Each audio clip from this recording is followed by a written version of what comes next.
Don't hang up that phone. We've found what you're looking for. Welcome to the Let's Talk Cabling Podcast with Chuck Bowser, RCDD.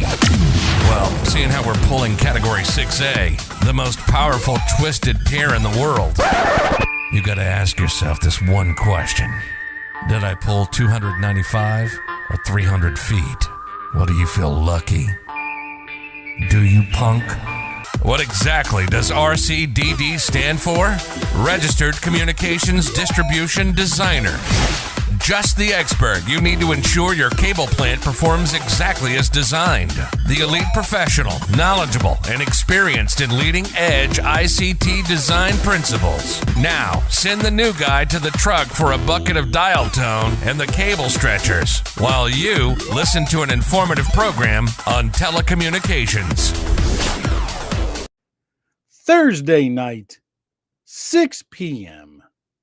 Eastern Standard Time. That can only mean one thing. After Hours Live with Chuck Bowser, RCDD, your favorite RCDD. You know I'm your favorite. Just quit trying to deny it. So tonight's show, we got a few questions we're going to go through tonight. Put your questions in the chat box. I might get to them. But, we always start off every episode with, what are you drinking? And Chuck is not drinking anything because my thing's empty. I drank it all during class there. Hold on. Yep, just a little bit of water left in there. Tell me in the chat box, what are you drinking tonight? Kaylin's drinking water. What are you drinking over here in LinkedIn world and YouTube world? Nobody's even answering there yet. So, okay. Yeah, I'm drinking water tonight. Oh, hey, let's also do the acronym challenge. This is going to be a good one. Because it's it's it's kind of an oldie. The acronym is RBOC. RBOC. What does that acronym mean? It's pronounced RBOC, RBOC. What does that acronym mean? I'll give you a hint. It's a telephony acronym, an old one at that. RBOC. Do you know what that means? Put it in the chat box. Okay, nope, nobody seems to know. So we'll go ahead and close it out. Regional Bell Operating Company. That's what that means. Regional Bell Operating Company. So you had Ma Bell. And then you had Ma Bell, you had like C&P Telephone, Southwest Bell. Those were the regional Bell operating companies, right? So tonight's show, like I said, we're taking questions. So make sure you put your questions in the chat box. The first one is, I'll give you my notes here. Chuck, what are microbends and macrobends in low voltage fiber optic cable, and how do they impact performance? So first, let's talk about the definitions of microbends and macrobends.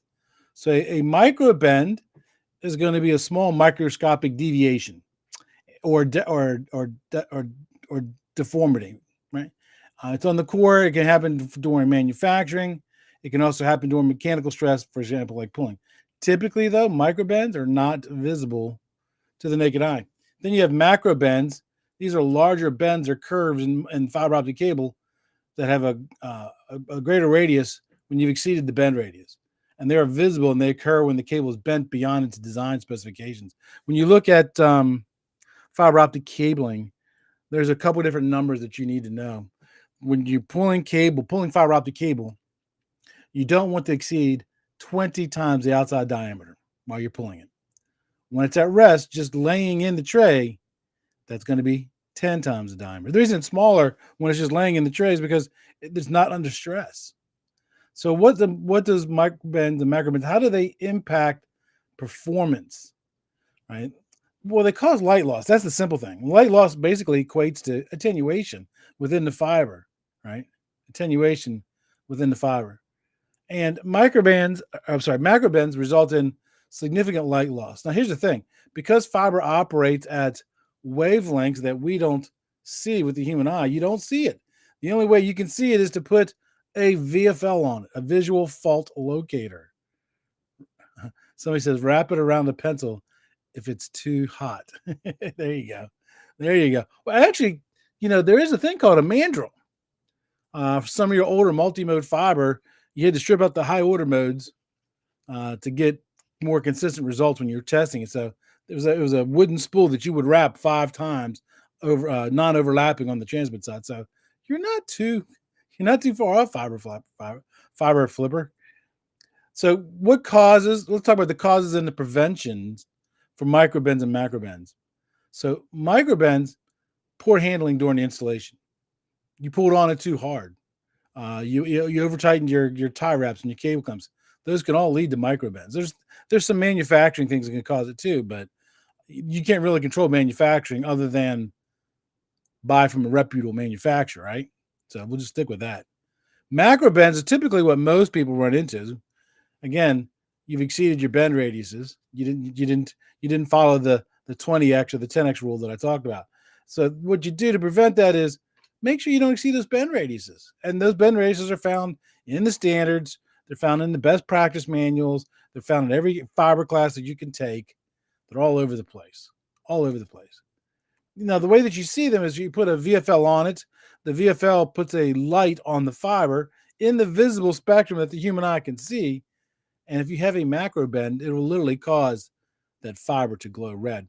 Now, you can open it back up. It should go back to working fine and dandy as long as you didn't damage it. As long as you didn't damage it. If you damaged it, you're replacing it. So the VFL is probably the easiest way to detect it. You can also use an OTDR, an optical time domain reflectometer, to detect and locate those bends. So if you got a really long run and you suspect there's a macro bend, you might want to put the OTDR on it first to find out where that is, then put the VFL on it, and then go look at and verify where it is. Because you might be able to fix it, you might not. There are some times where you have to fiber optic cable has to go through regular inspections, especially when you're connecting buildings together.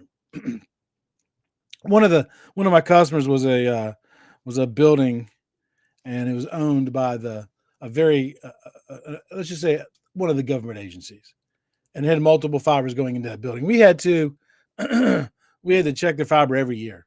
We would shoot it with an OTDR, and then it was compared to the previous years. Quick Tech AV's in the house. How you doing, Quick Tech?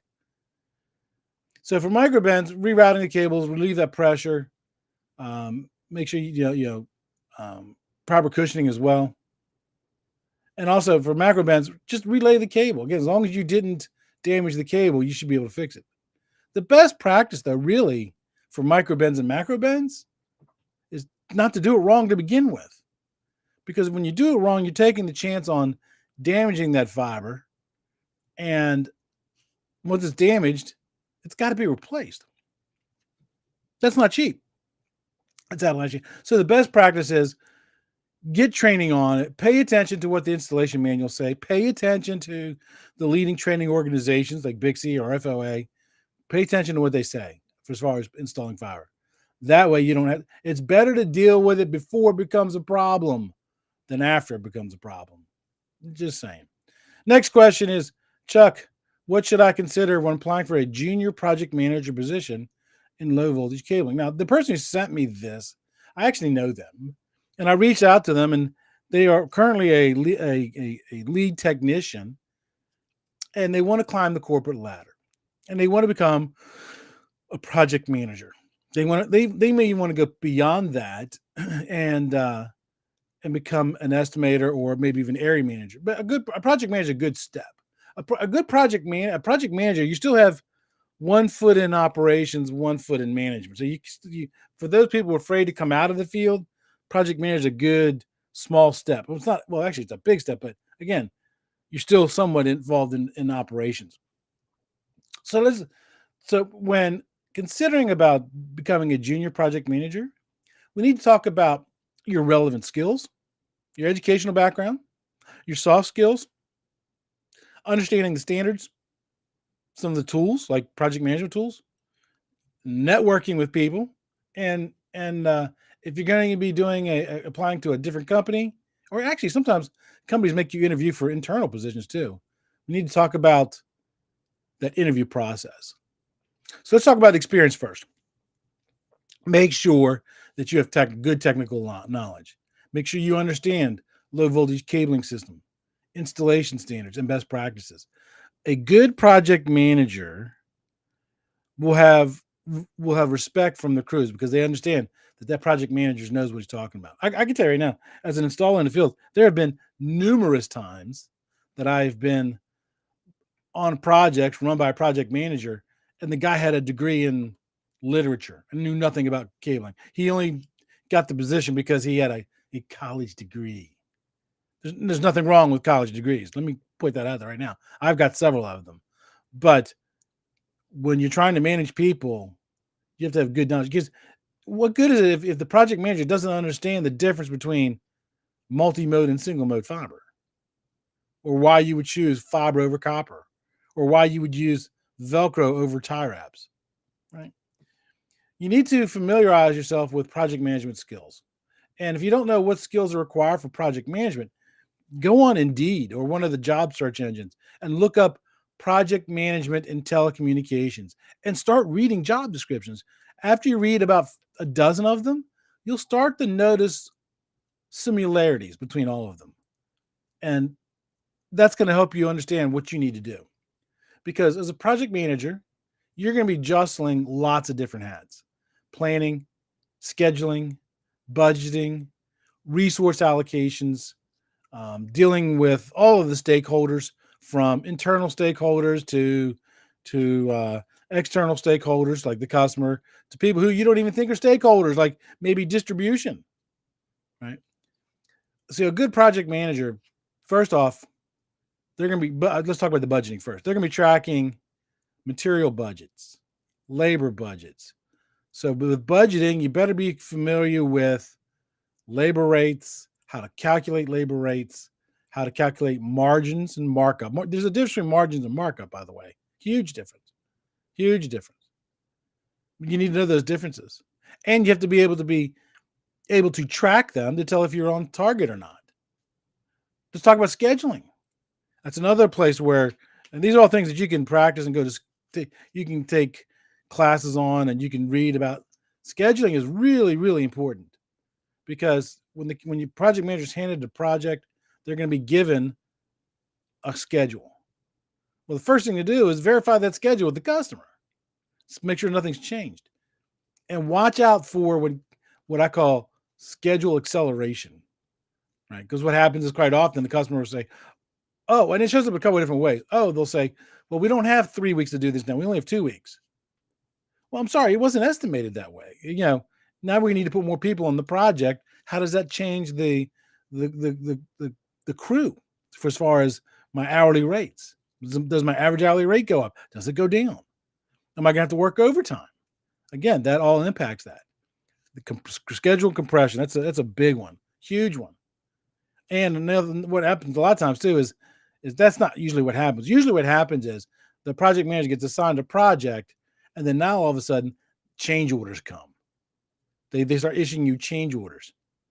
Well, like for example, they might want to add more cabling, more equipment. Well, guess what? It takes time to do that. Well, that adds to the time of the project, which means the schedule needs to be bumped out. But a lot of customers don't do that. Resource allocation, resource allocation for project management.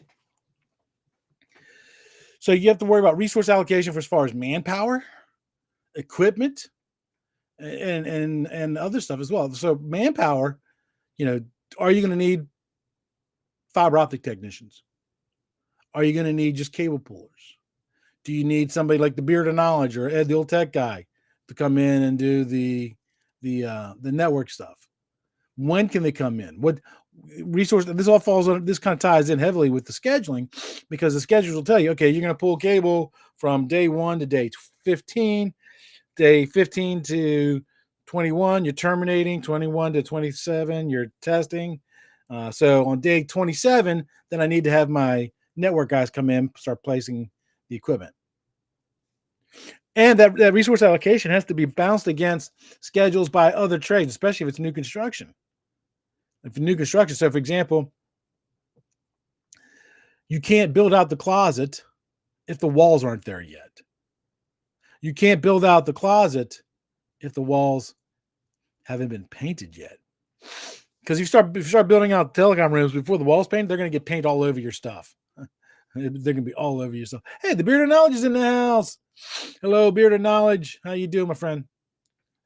So another thing you need to worry about for as far as relevant skills, excuse me, certifications and education.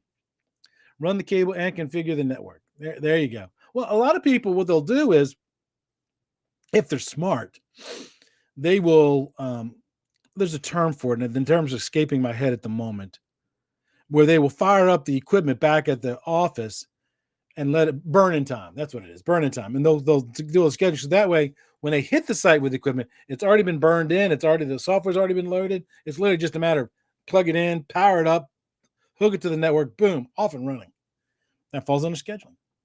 But getting back to my relevant experience and skills, because again, this person is currently not functioning as a project manager. I'm gonna tell you now, as anybody in the field, except for the people who have less than 6 months, because the first 6 months you're really kind of getting used to everything that they do in the low voltage world. But after that, you start thinking about where you want to go. And if project management is one of the ways you want to do it, start paying attention to what other project managers do. Start reading project management articles. Go to project management webinars. You may even want to consider certifications, like the PMP certification or the RTPM certification. I had an interesting conversation with John Daniels about that a couple weeks ago. Coming up in an episode on the 17th. Yeah, I got to interview the CEO of Bixby. It was so cool, so cool. And it was just like two old cable guys just sitting there talking. It was a really great I can't wait for that show to come out. I'm trying a whole bunch of different camera configurations too.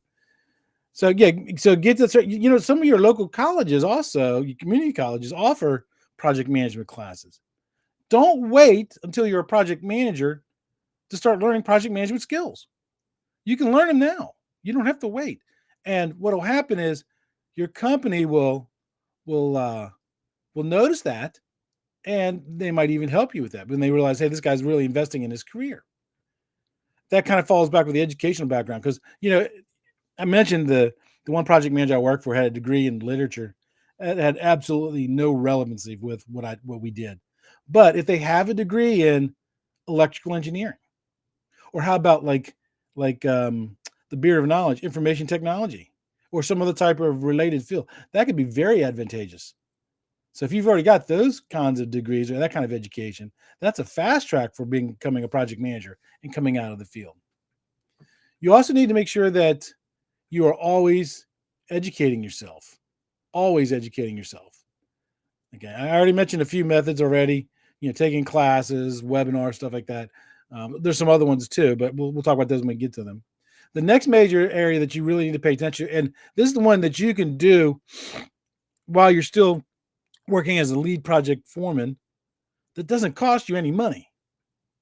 Communication skills, improve on them. A good project manager is going to have strong verbal skills, strong written skills, because they're going to be dealing with people at all different levels, from the clients to internal and external stakeholders, team members. And the team members can be anybody from somebody who literally has only been in the ICT industry for 2 weeks, or somebody's been in the industry for 40 years. So you have to be able to communicate with all those different levels. And you can start this now. You don't have to wait for that. You can start this now. Practice by, talking to people and talking to other people. Start going to network events. Again, we'll talk about that down a little bit later on, but you need good communication skills. And where a lot of field technicians run into problems is written skills. Written skills. Practice writing. Practice your written skills. I taught a class today, and I tell every class this. Words have meanings. Be very careful. Be very careful as to which words that you pick, especially as a project manager, because you choose the wrong word, it can impact your job and cost you jobs, right? Somebody asked in TikTok, what is everyone working inside of cybersecurity and high risk threats and low ones. What is everyone working inside of cybersecurity? I don't understand your question there. Um, Also, you need to start, another soft skill, talking to the guy asked about becoming a junior project manager, getting out of the field. Start developing your leadership skills. There's good leaders and there's bad leaders. And, you know, just because you're a boss doesn't mean you need to be bossy. A good leader is going to inspire people to follow them. They're going to lead them. That's why they're called leaders. They lead them in the directions they want. They tell them, "Here's my vision," and they get their buy-in. They get them to follow their vision. That's what a good leader does. A good leader doesn't say, "Hey, do this or you're fired." That's not a leader. That's a boss. And you can start developing those now. Now. Again, there's lots of free information out on the internet. Lots of great quality information out there on the internet right now, actually. And so once you start learning that, start demonstrating your leadership potential through the different types of roles and responsibilities. Don't wait until your company gives you a position for you to start showing them that you can take on additional work, because that will get they'll get you to notice, and then they might give you the raise and the job beforehand. There's a lot of people in our industry who are functioning as project managers, but yet they're not project managers.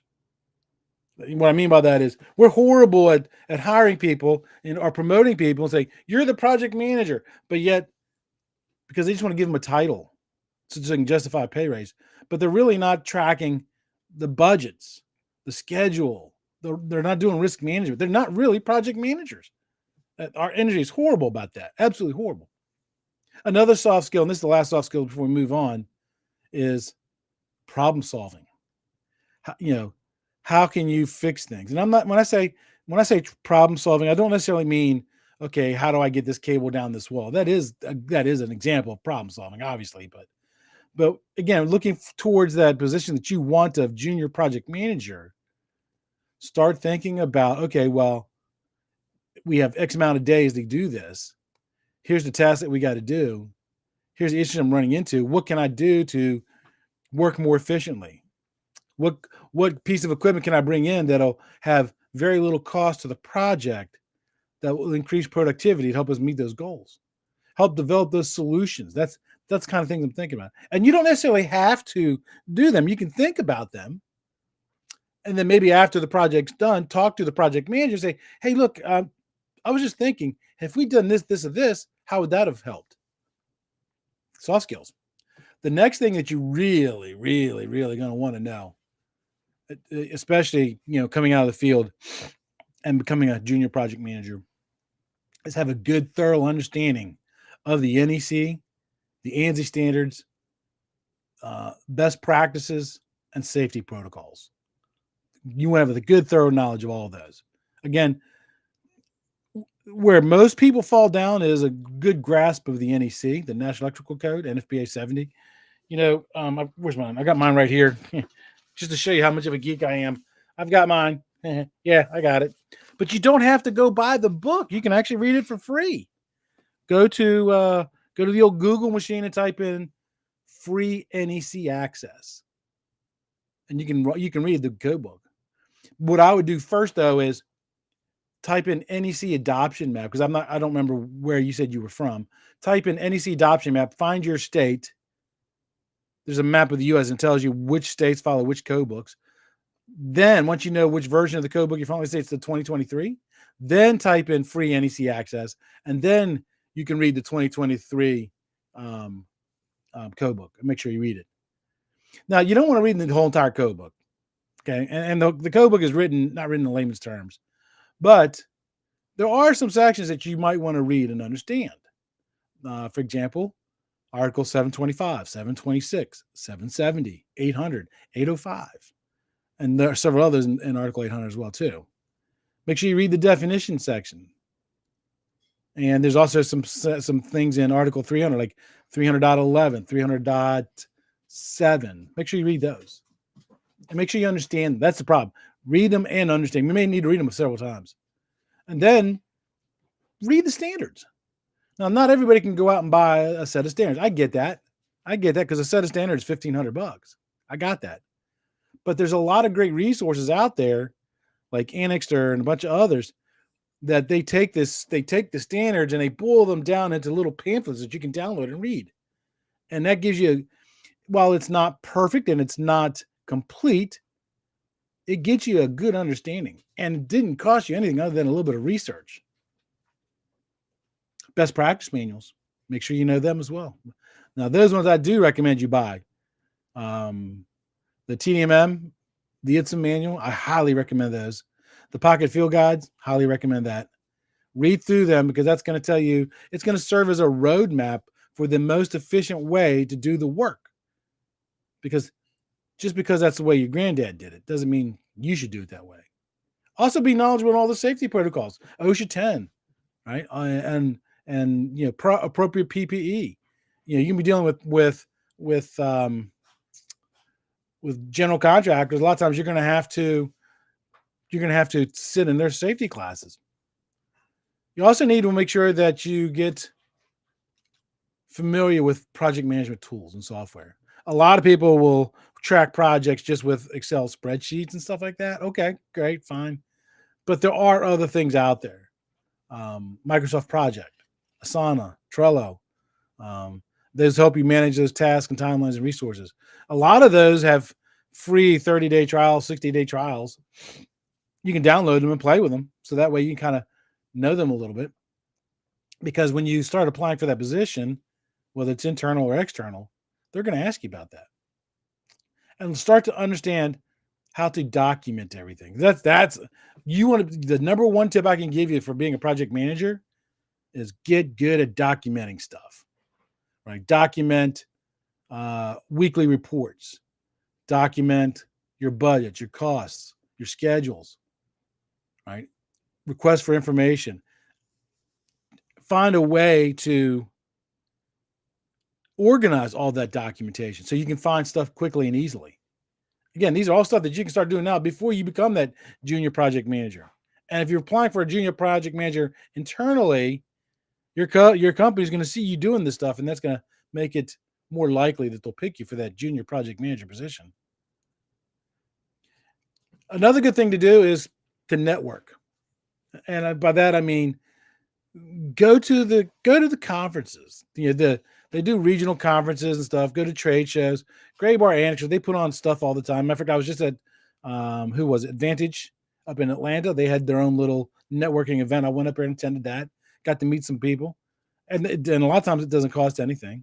And you can also ask for mentorship. So if you're gonna want to be a good project manager, if you know a good project manager, talk to them. Ask them, hey, what's some good tips? Ask them if they'll mentor you. A lot of people say yes. They absolutely will. And then the last thing to do is start thinking about the interview process. Right? If you're applying for a junior project manager in a different company, make sure you do your research. Make sure you understand what kind of projects those companies chase. What is the culture there? And you can find that pretty easy by going by their website. You can LinkedIn. I can't praise LinkedIn enough. You can go on LinkedIn. You can type in the name of a company. It'll pull it up, and then you can pull up people who actually work for that company, and then find a project manager within that company, or two, or three, and befriend them, and then start talking to them.